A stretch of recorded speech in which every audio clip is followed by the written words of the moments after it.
ஆசைப்பட்டது நடந்துடுச்சுன்னா கொஞ்சம் டேஸ் அது மேலே இருக்க இன்ட்ரெஸ்டே போயிடும்.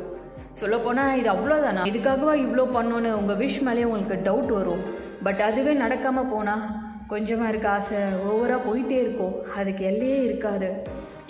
இன்னும் ஏன் நமக்கு அது நடக்கலைன்னு நம்ம மேலே மட்டும் இல்லை, சுற்றி இருக்க எல்லாரும் மேலேயும் கோவப்படுவோம். அந்த ஆசை நல்லதா கெட்டதா, அதனால் எதனா யூஸ் இருக்கான்னு கூட சம்டைம்ஸ் பார்க்க மாட்டோம்.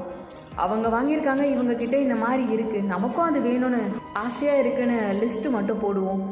எப்போவாது அது ஒர்த்தான்னு யோசிச்சுருக்கீங்களா? நான் திங்ஸை மட்டும் சொல்லலை, நார்மலாகவே ஒரு ஹியூமனுக்கு வர ஆசையும் சேர்த்து தான் சொல்கிறேன். கொஞ்சம் பொறுமையாக யோசித்து முடிவு பண்ணுங்கள், இல்லைனா நீங்கள் தான் கஷ்டப்படுவீங்க. ஏன்னா ஆசைப்பட்டது நடக்காமல் போகும்போது தான் இங்கே பேராசை ஆகுது. பேராசை எப்போவுமே கஷ்டத்தை மட்டும் தரும்.